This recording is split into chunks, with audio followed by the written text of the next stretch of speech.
Hello, and welcome back to Critical Reactions with your host, Bryan. Before we get into this, I just want to shout out my Patreon link is right there if you'd like to help shape the future of the channel by choosing which themes and bands I react to. That's the best way to do it. It only costs $1 and you're allowed to vote on future themes and songs. With that said, we're going to finish out this week's theme of Women of Metal with an extremely popular request, Epica.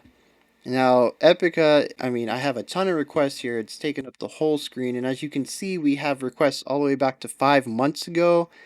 And I think my channel's only like 5 months old, so right from the start, people have been requesting Epica.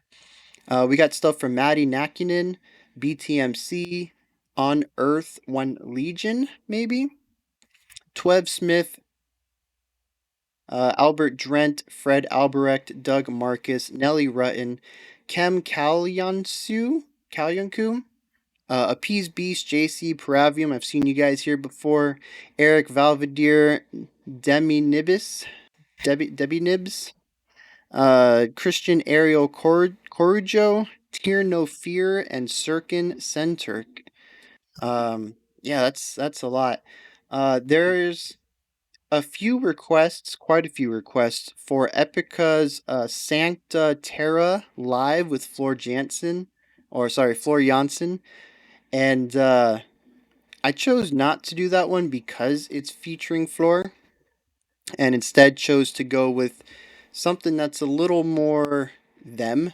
I've kind of done both things in the past, and looking back, I feel like most of the time when I choose to have sort of like a crossover episode where it's featuring somebody we've done before, by the end of the reaction, I'm like, I don't know what part was influenced by featuring this person. I don't know how much of an impact they had on the band. So as a first time listen, I think it's more important to go ahead and see the band on their own terms. So that's what we're going to do today with Epica. We are doing Cry for the Moon. So, yeah. Being that Floor has sung with them before, and from a few of the things that I've seen from the viewers and commenters, I'm going to assume that this is a symphonic metal band, I believe is the proper terminology for this. So that's kind of the assumption I'm going in with. And let's see how this pans out. Dit nummer gaat over misstanden achter gesloten kerkdeuren. Cry for the moon.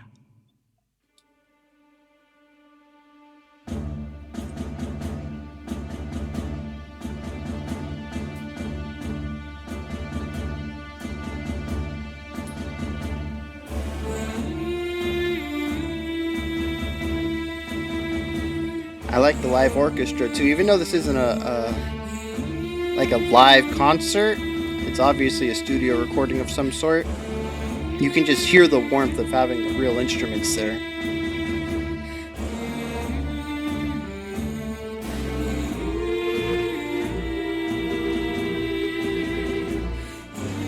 A very epic sounding intro.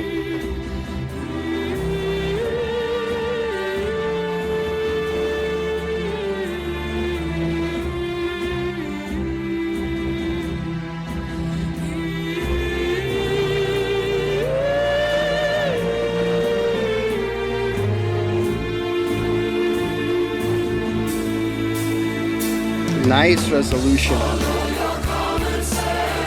live choir.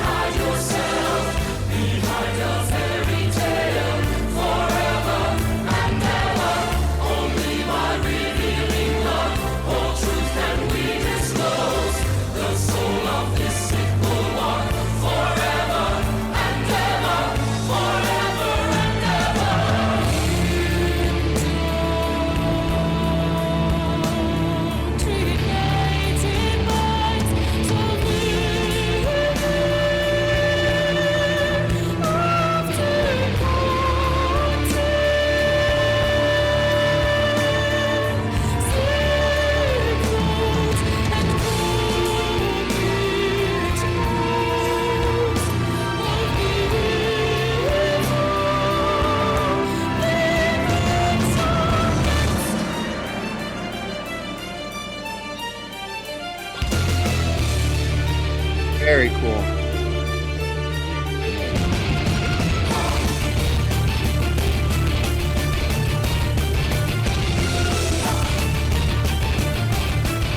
I don't know why, but guitar riffs on violins always sound so good.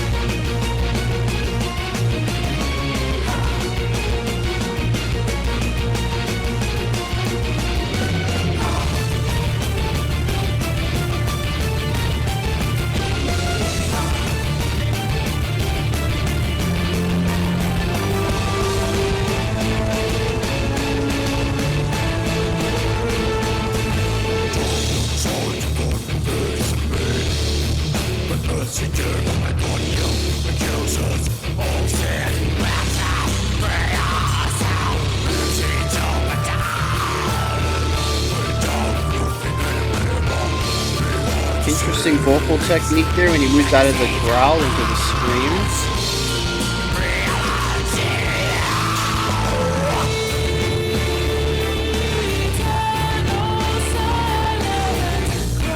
It's interesting when you look at that last section, even though he is the lead, as he's the vocal line, the guitars and violins actually have more of a lead melody because his is pretty much no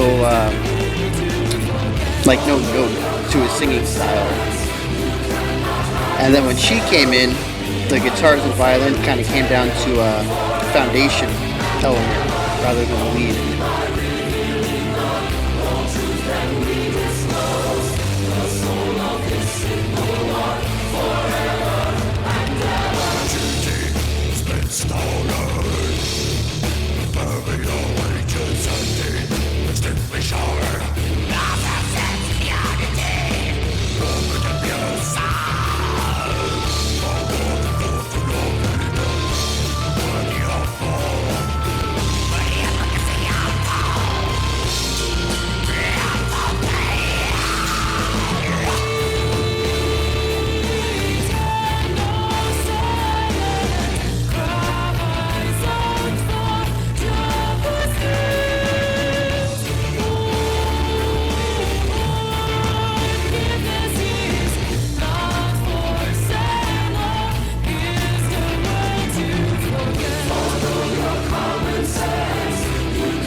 This is something that's been happening a lot through the song, where there might be a lot of instruments playing, but they're all doing the exact same thing. It gives it a lot of width, but it's not complex. Is she sitting?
I feel like the song is really building up to this section that's more heavily layered than the rest.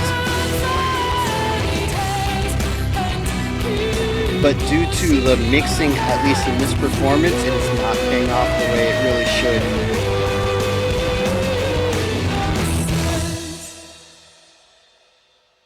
She is sitting, I think. Holy cow. That is a lot of air pressure and control. Uh, you know, Usually when you're going to be singing something like that, you're going to want to stand up just to have that extra. It's just easier. it's just kind of amazing that she can do that while sitting down and still make it look effortless. Um, yeah, like okay. I don't know if this was the best song to be introduced to Epica with. Um, and I think most of that boils down to the orchestra and choir. The song, a couple of the people mentioned in the comments that Epica and Nightwish are kind of two sides of the same coin, but Epica is usually more complex with the music. And that's kind of a notion I was catching on to, but this song was very simple. I feel like a lot of work went into balancing all of the voices. You have your full band that they're used to writing for, but you also have um, not a full orchestra, but you do have there were violins. I want to say I saw a cello. So there's a couple extra voices in the string section that they would have to take into account. Then you also have your choir, and you can I think you can kind of notice that they, at least in this song, what I'm kind of interpreting is that they reach the bandwidth of their capability to write for multiple voices. You see a lot of this throughout this track where the choir and the strings are all playing the exact same line, and sometimes that even lines up with the guitar. And like I mentioned in the reaction itself, it does make itself end up with a very wide epic sound, but it's not compositionally complex. It's more of a wow factor, spectacle. It sounds cool. It isn't necessarily musically interesting, but from a listener, you're like, yeah, man, that sounds amazing. I love the way that sounds. And the different textures, you have your upper register in the choirs, you have your warmth in the strings, um, and all that kind of comes together with the crunch of the guitars, and you get all these different textures within the same musical idea, and that's really cool. But I don't really feel that the extra instruments, were really utilized to their full potential, because usually what you get when you add more instruments is the ability to layer. When you only have two instruments, you basically have to choose between counterpoint or one laying down a foundation while the other one plays lead. And every time you add instruments to this group, you have a larger chance to write more complex, layered musical ideas. And I that just didn't happen here. They had this large group of instruments to write music for, and most of the time they were all used identically. So I'm a little upset about that. Like I said, it sounds cool. I like what they did, and maybe it works within the narrative of the song, just to have these really large epic moments. But as far as my expectations of seeing all these groups and kind of knowing how they can be used to great effect with layering, and it's I mean we've seen a couple of bands this week that have done layering very well. We've listened to bands all throughout since I've started this channel that have done layering very well. It's not like you can't do layering in metal. Um, and it's just I kind of wish they had gone that route. It's also interesting. I said that I don't think this is a good reaction for me on a first time because I kind of understood. Maybe it was a poor expectation coming in, but I figured that with this being another classical metal, symphonic metal, whatever it's called, that the song would kind of focus in on the singer. And honestly, she didn't get that much time. I felt like it was pretty even with the guitarist, I think it was. Maybe it was the bassist doing the growls, though. And I don't. Again, I'm sure the growls kind of fit in with the narrative, but I don't think they added anything to the song. They were, to me, they were kind of flat. And something a lot of this might be attributed to is the mix. I'm sure you guys heard it, but this is some old audio. I think the video is like 480p, maybe 320p tops. I'm not sure how that affects the audio. I can't see the audio bit rate, but it was uploaded 11 years ago with poor video quality, so I can only assume the audio quality wasn't that great. There is some definite distortion and crackling when the band comes in, especially when the guitars come in with distortion. It is not great audio to begin with. I don't know how it was mixed when it actually happened. I don't know how, if maybe I could get an original recording of this, if I would appreciate it more, be able to hear a little bit more nuances with things. I mentioned that at the end we did see some layering with the choir underneath the singer, kind of doing a little bit of not necessarily like straight up counterpoint, but definitely singing two different things. But the choir, their level was so low at that point. I could see they were doing it, but I couldn't really hear what they were doing. Um, so I imagine some of this stuff might be rectified with a good mix and good audio quality, but at the same time, there's still just a lot of it that's it's a heavily repetitious song that doesn't wield its utilities the way that they should. I mean, you can look at each instrument as an extra tool that you can use to, in your songwriting, and I just don't feel like they were used to their best extent. I don't think Epica is necessarily a bad band. I just don't think this was a good song for a first impression. There's definitely some cool ideas in here, but it just doesn't fit what I was expecting coming in, and it didn't really impress me throughout. But again, I just want to lay this out. That's not a slight against the band. I've had comments in the past where I've said, I didn't really enjoy this, and I get some pretty harsh criticism, we'll call it that, in the comments. I just want to lay this out. I'm not trashing the band. I fully accept that this could. I mean, half of this is my fault coming in with the wrong expectations. That's just something that happens with reactions. Most of the time, I'm coming in blind or with limited information. Um, and the other half is that I understand this in their long library, in their huge library, and this could just be a one-off thing. I don't know. Like I said, this one just didn't hit right. I enjoy a lot of things that are going on in it, but as a whole, I'm just a little underwhelmed. So this is where you guys come in. Let me know down in the comments what you think about this. If this was in fact a wrong choice for me, and if there's a better Epica song that I should react to, I guess next time I should check out that one featuring Floor. They said it has a live orchestra in it, and I guess that's a good one to move on to next. Like I said, it is the one that was requested most. I just didn't want to go into it featuring another singer, so I could kind of see what this band was like on their own 2 feet. You guys can also let me know in the comments if I'm just completely wrong here and this song is amazing and I don't even know what I'm talking about. I'm sure there'll be a couple comments down there that are like that, and that's fine. Everybody's allowed to say that as long as it stays peaceful. We don't need to be trashing people. You can respectfully tell me that my opinion is garbage. Yeah, while you're down there in the comments, though, make sure you like, subscribe, and ring the bell. If you'd like, you can check out my Twitter or my Patreon. Links are in the description. And that closes it out for this week's theme, but I do have a video planned for tomorrow. It's another Patreon picks.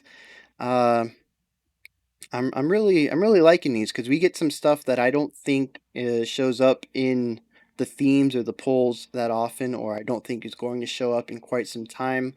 And yeah, my patrons are pretty awesome. I've already reached out to a few of them to make sure that I can get the recommendations, or not the requests. Make sure the requests are in on time, and I have a reasonable amount of time to make sure that that's what they want, find the right video, and all that. So I have a few of these lined up already, and yeah, there's some stuff that not even on my list, and my list is like 630 bands long now. So I'm real excited about this patron picks kind of side video stuff that we're doing outside of the weekly themes. Um, yeah, and if you want to get in on that, just like I said earlier, you can join my Patreon alongside the polls for the themes and the bands. You also get to give me a personal recommendation, and I will make a video for it. I'm aiming for 5 to 10 a week, and I think we're around 70 patrons. So, worst case scenario is you wait half a year to get to your stuff. I mean, that's not too bad. I don't know. It's better than never getting to see your stuff. I don't know. more popular stuff will probably get done anyways. I'm rambling a bit, as usual, as I tend to do at the end of these videos. I'll be back tomorrow with the last video of the week. Sunday will be a day off, and then Monday we'll start next week's videos. Alright, so yeah, until tomorrow, you guys stay safe. Have a fantastic morning, evening, afternoon, twilight, dawn, or dusk, whenever you choose to watch my videos.